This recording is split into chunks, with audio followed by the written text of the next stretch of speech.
announcement that there will not be discipleship hour next Sunday or the following Sunday, December 22nd and 29th. We're just going to cancel the discipleship hour to give people a little more time to rest in this season.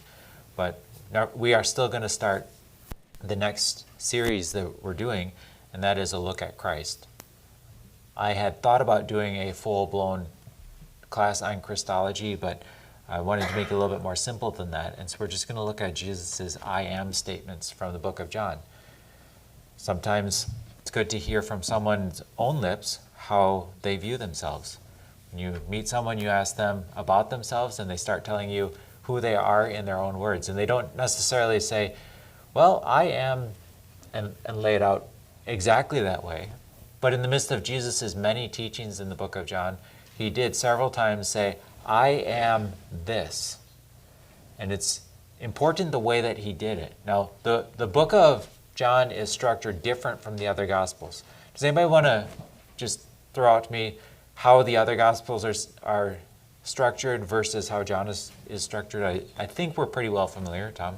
Matthew is largely told in two parts, Jesus presenting the kingdom and then Jesus presenting his death. Okay, good. So in Matthew, you've got two parts. You've got him presenting the kingdom, then his death. Good.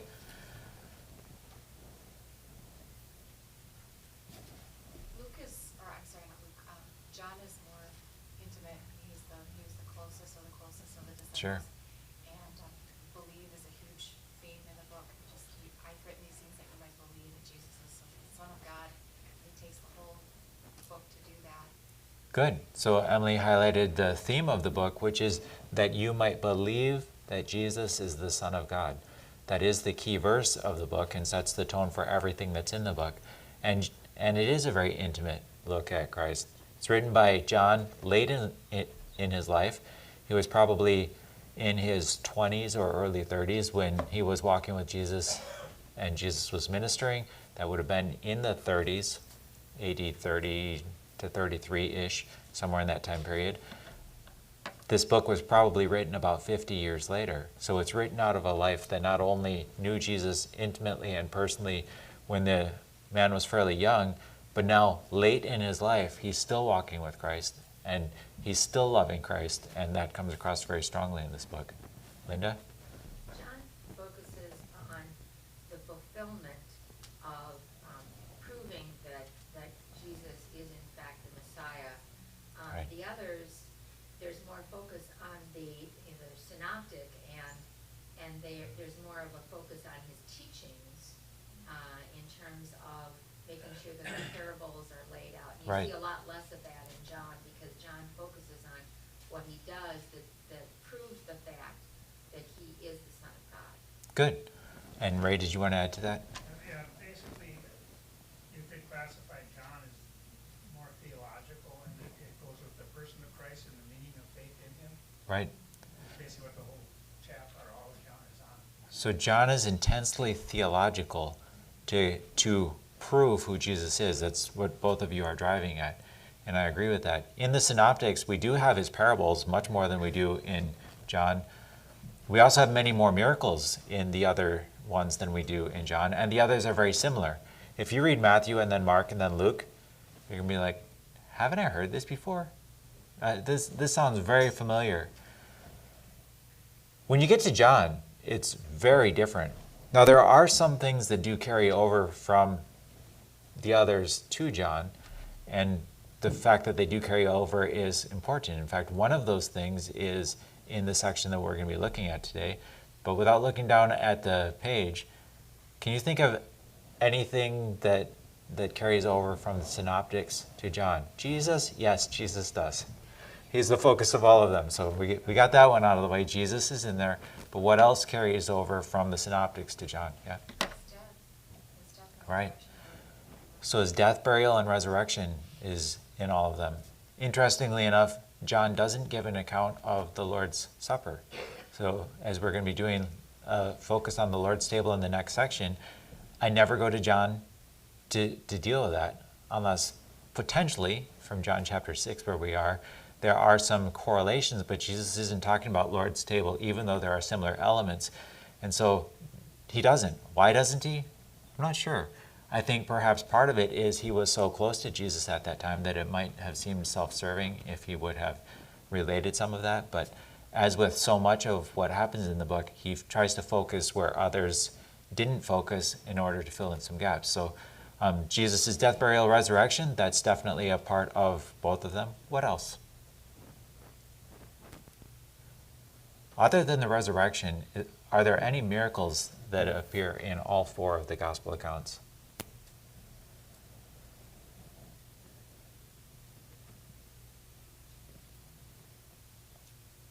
There is one miracle. Tom? The healing of the servant in the garden. Good guess? No, it's not. The feeding of the 5,000. That's the only miracle that is in all four of the gospel accounts. And it sets the stage for the I am statement that we're going to be looking at today. So look at the beginning of John chapter 6 here. The feeding of the 5,000.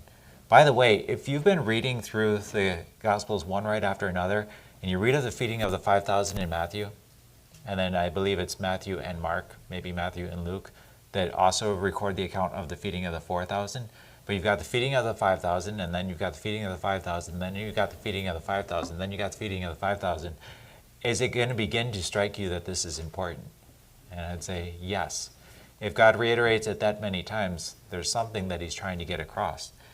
And there was a point that Jesus was getting across even more so to the Jews than what would come across to us. Let's read the opening section here where Jesus is feeding the 5,000. After these things, Jesus went over the Sea of Galilee, which is the Sea of Tiberias. Then a great multitude followed him because they saw his signs which he performed on those who were diseased. By the way, underline that in your mind. This is why they're following him. What was the reason that they were following him? Signs. Why is that important for a Jewish population to be following Jesus for signs? We'll talk about it. And Jesus went up on the mountain, and there he sat with his disciples. Now the Passover, a feast of the Jews, was near. By the way, when John gives a time element like that, he's always doing more than just telling you what time of the year it is. It's not like he suddenly needs to look at his watch and just orient his bearings. At some points, John says, and it was night. He's meaning more than just that it was night. He's not giving you a chronology as much as he's giving you an atmosphere. The music changes at that point. So if he says the Passover is near, that's a theme that's important to be playing in your mind. We won't have time to unpack all of this, but just so you know what John is doing there. Then Jesus lifted up his eyes, seeing a great multitude coming toward him. He said to Philip, "Where shall we buy bread that these may eat?" But this he said to test him, for he himself knew what he would do. Philip answered him, 200 denarii worth of bread is not sufficient for them, that every one of them may have a little. One of his disciples, Andrew, Simon Peter's brother, said to him, "There is a lad here who has 5 barley loaves and 2 small fish, but what are they among so many?" Then Jesus said, "Make the people sit down."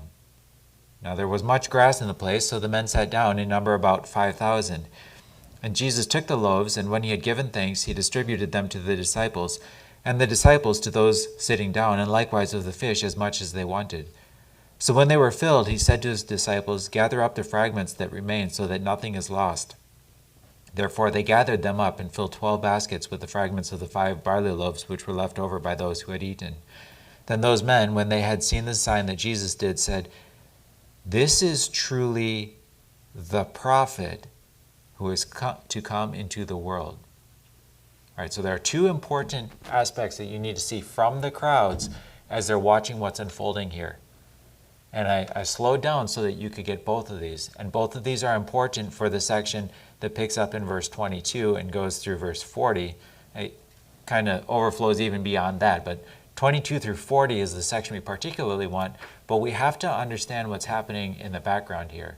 So first, I slowed down on the signs. Secondly, I slowed down on the prophet, and we want to think about what these mean. But before we do that even, let's back up a little bit. Let's think about bread. It is neat, somewhat unplanned, that we're talking about bread at the Christmas season. Now, I did not, actually, it was very unplanned that we're talking about at the Christmas season. I didn't realize that there is a strong correlation between bread and the Christmas season going back many generations, and that nearly all cultures that have any Christian tradition have connections between bread and the Christmas season. Do any of you have any significant connections with bread in the Christmas season? Do any of you do anything? Yeah, Linda? It's just been in my family, we always make this one particular, almond bread Sure. For family and for gifts. Yeah. Yeah. So one particular almond bread. Some cultures, when they are doing an almond bread, especially if they're putting whole almonds in there, or occasionally one almond in there, that has a connection to seeking, that there's some special blessing for those who seek. And so everybody is seeking for that one almond, looking for a blessing. And that's part of the connection when you think about Christ saying, if a person has a bunch of pearls but then finds that one of surpassing value and sells everything to get that one, there's a connection with the gospel in that. So sometimes it's just the flavoring of the bread, but sometimes it's more than that. Anybody else? Emily? Cinnamon rolls on Christmas morning Yeah. every year. Every year, cinnamon rolls on Christmas morning.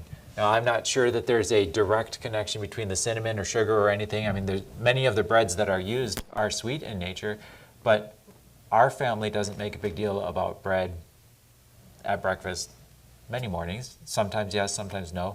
But for me growing up, at Easter it was always rye bread. At Christmas it was always cinnamon rolls, and there was always bread connected to the big important ones. Yeah, right? So laugh when I carried mail, it was always the dreaded fruit bread.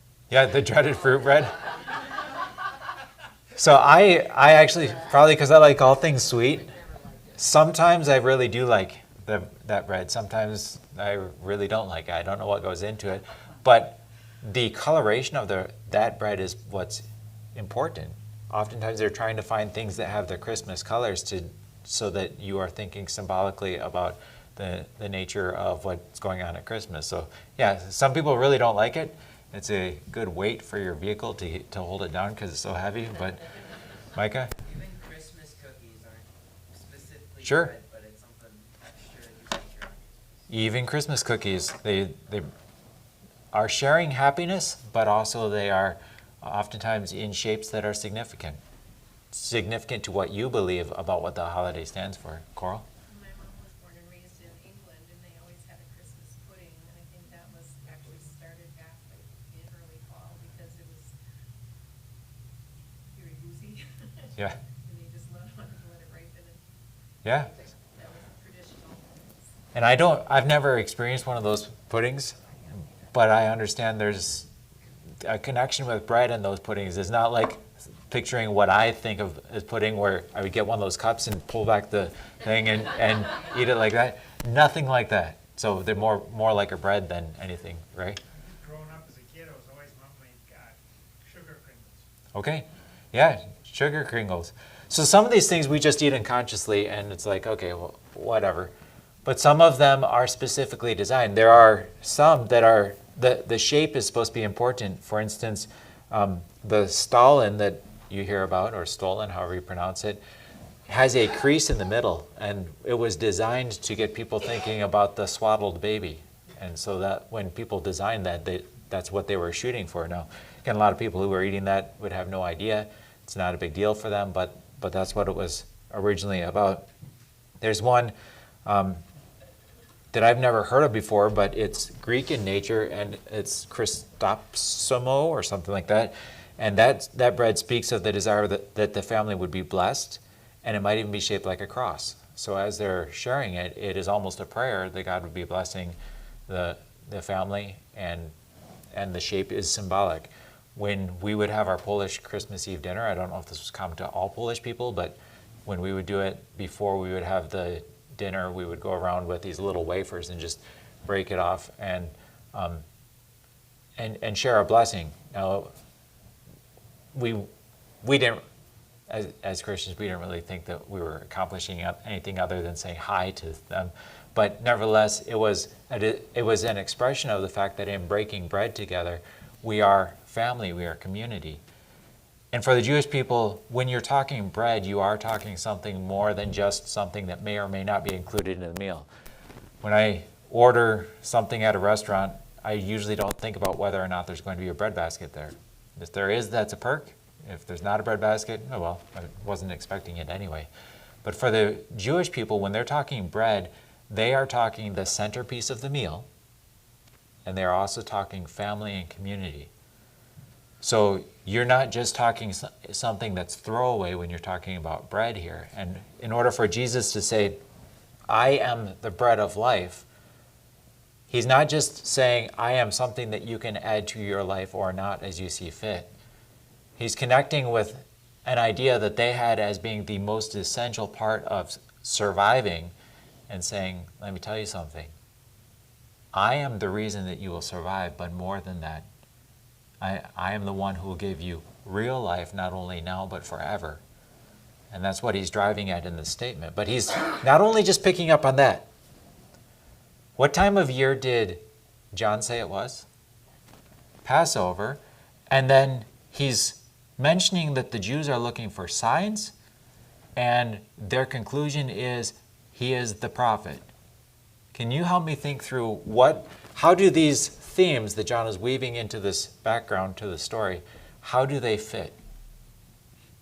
How do they help us with our understanding of Jesus saying, I am the bread of life? Let's take the first one.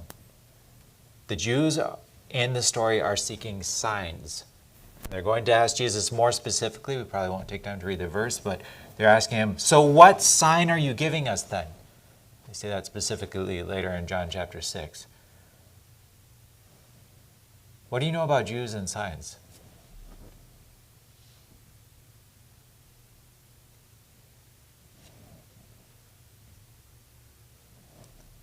Thinking Paul in 1 Corinthians, but you go ahead. I think in the Old Testament, they saw, as a people, they saw incredible signs. Sure. of God showing himself to them. If you were a Jewish person and you wondered, are we on the Lord's side or not, what would be the indication that you are on the Lord's side? 144,000 dead Assyrians in the morning would be an indication that you're on the Lord's side, right? A man being kept alive for 3 days in the belly of a whale, that would be an indication that God's at work, right? Prophets who can raise people from the dead, prophets who can divide Red Seas, prophets who can play instruments and armies are defeated. And manna falling from heaven. And what did that manna do? What place did it play in their life? It was bread which kept them alive in a wilderness where there was no food. Jesus is in a wilderness. There is no food. They've been out there for 3 days. Whatever they had brought with them was expiring at that point. So they're in a wilderness. There's no food. What are they going to do for bread? Do you see the significance? What brought the people to a place where they would be in a wilderness needing bread? Passover. And what was a key feature of the Passover meal? Unleavened bread was a part of it. So when John is saying Passover is on the horizon, the bread is a big part of that celebration, but also there's a deliverance. Now, when you think them saying the prophet, their conclusion in verse 14 is when they had seen the sign that Jesus did, they said, this truly is truly the prophet who has come into the world. What does John mean when he says the prophet? Yeah, Tom? The prophet that would have been greater than Moses. Exactly. I used to be confused when I was looking at John chapter 1. At one point I tried to memorize all of John chapter 1, and it's a long chapter. So I'm looking at the parts where people are coming and asking John, who are you? Are you the one who is to come? Are you the prophet or one of the prophets? I'm like, well, if they just asked if he's the prophet, and he's not saying that he's a prophet, then why would they ask him if he's one of the prophets? And he was a prophet, so why didn't he say he was the prophet? That's how it went in my mind. But, Linda, you want to? Yeah, I was just going to say, the prophet that they're talking about is out of Deuteronomy. Exactly. And where it says in Deuteronomy 18, verse 15, the Lord your God God will raise up for you a prophet like me from among you, from your countrymen, you shall listen to him. Exactly. That is the prophecy, and it's repeated again in verse 19 of that same chapter, that God will raise up for himself a prophet like Moses. So, on the horizon, you have Passover. You have bread in the wilderness, and you have a mighty prophet who's doing something that no one else can do. And in their minds, they're thinking, is this the prophet that was forecast that would come? And the answer to that question is yes. But the people are actually going to end up walking away from it and not getting the right answer to that question. They're going to recognize the sign. This is the sign that shows that the prophet is on the scene. They're supposed to listen to that prophet. But in fact, they're not going to do so. Let's just tell the punchline to the story before we really get to the story. And this may roll over into the next time that we have a discipleship hour. But look at verse 41. This is the response to everything that transpires here. The Jews then complained about him because he had said, I am the bread which came down from heaven. They got the right answer, but now they chuck it away. Who does that remind you of in the scripture? I don't mean to point around the room. That reminds me of you. No, don't do that. Somebody in scripture. Yeah, the Jews. The prophet, the wilderness, the bread, the complaints. It's the same scenario here. Now, they were continually seeking after signs, but they were continually doing the wrong thing with the signs when they were given, when God would give them to them. And that would be important as we go into it.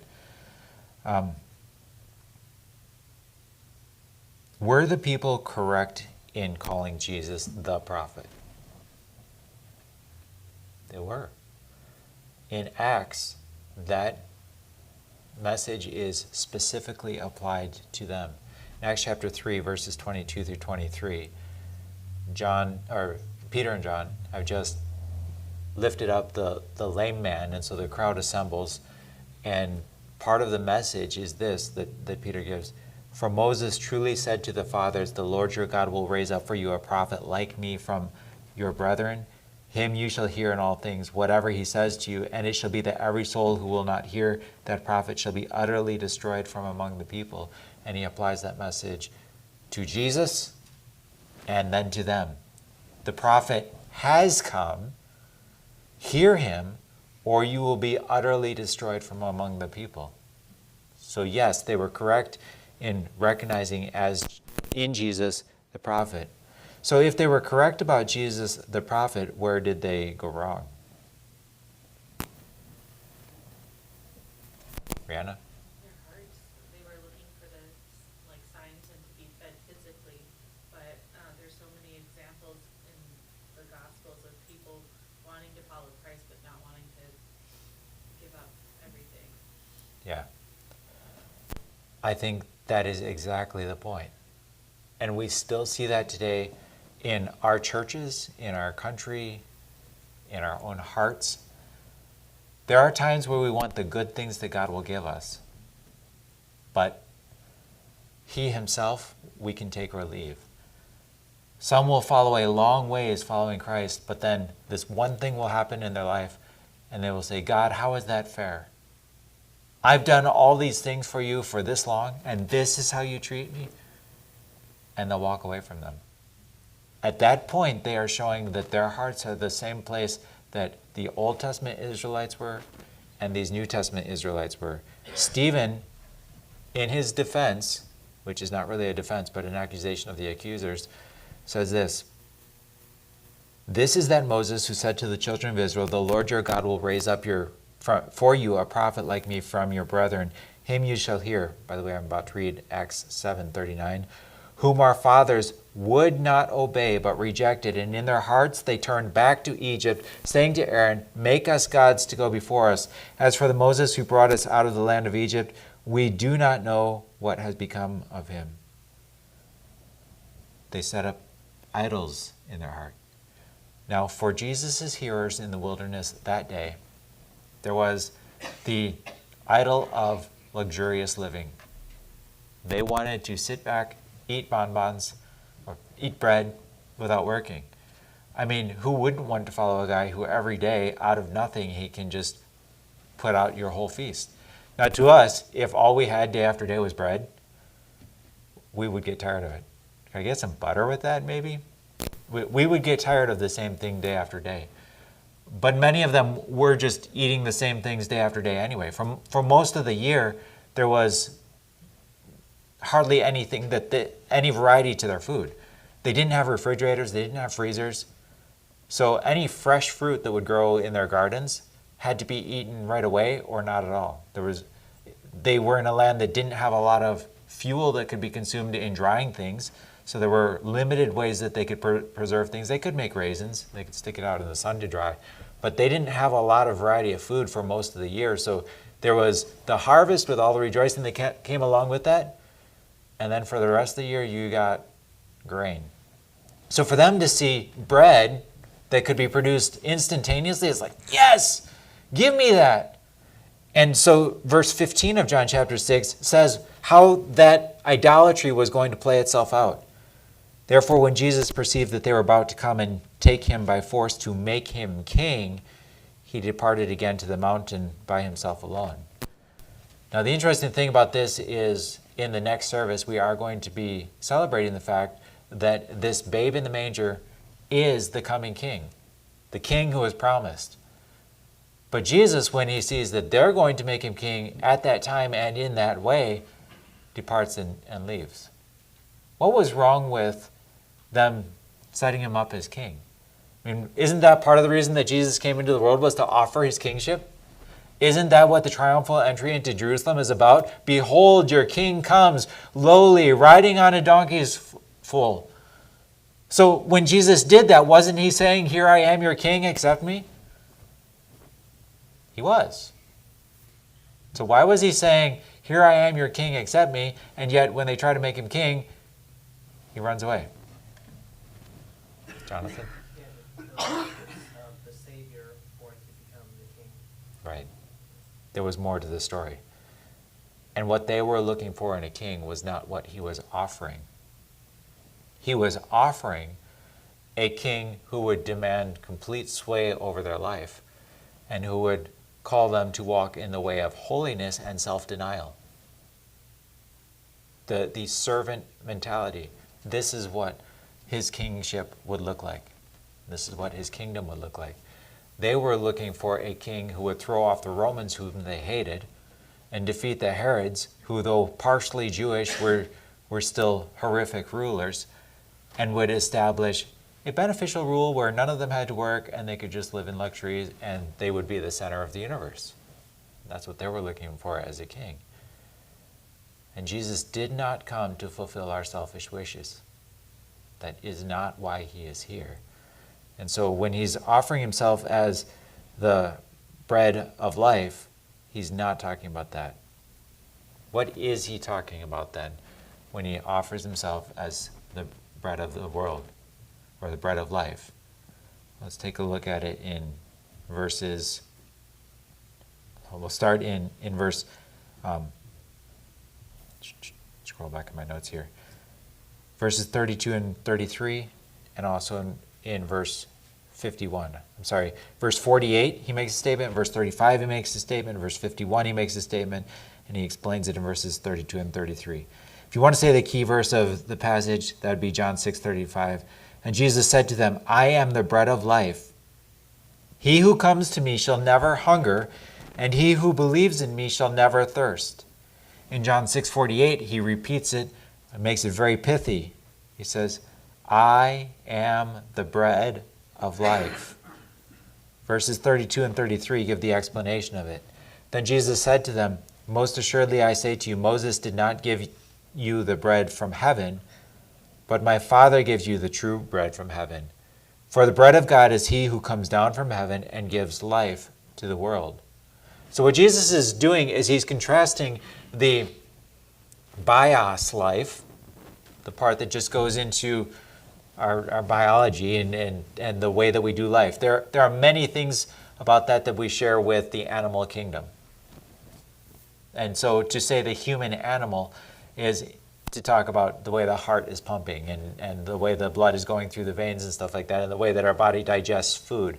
And if that's what you're looking for, and you think, well, Jesus is the bread of life, and so therefore he will make sure that I have enough food to eat and air to breathe, and then my heart's going to be in good condition, and he's going to keep me happy and healthy going forward, that's not what Jesus is offering. And he would say that the multitudes ate of that bread and it sustained their biological life for a long period of time, but now they're all dead.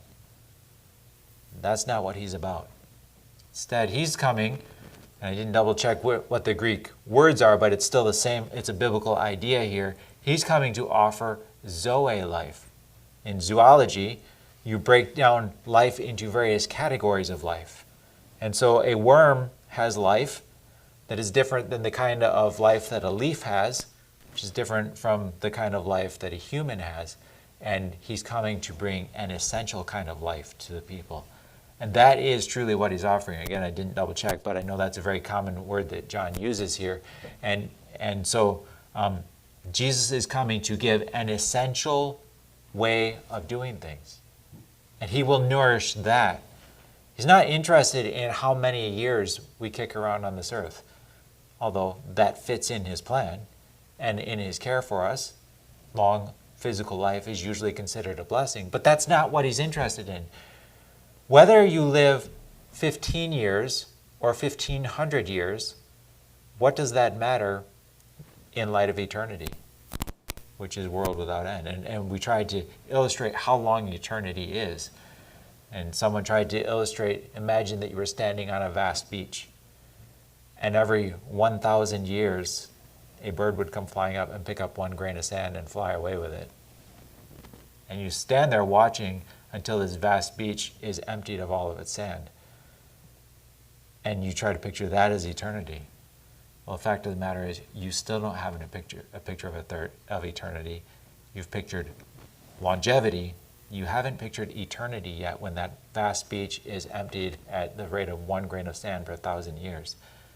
But it gives us an idea. You take that then, and so what does it matter whether you live 15 years or 1,500 years in the scope of eternity? And Jesus is saying, I don't care so much about these years that you're going to be living this life. I have come for what really matters, and that is eternity.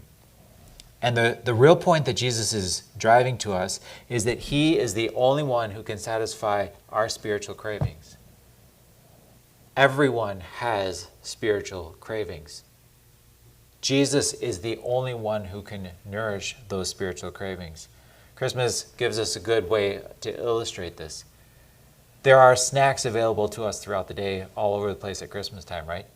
Some of you are good bakers, and so perhaps you're baking extra things, and as you're baking, there are those bits of dough that they're not enough to make another one of those things, but more than you just want to throw away. So where do you don't want it to go to waste, so what do you do with it?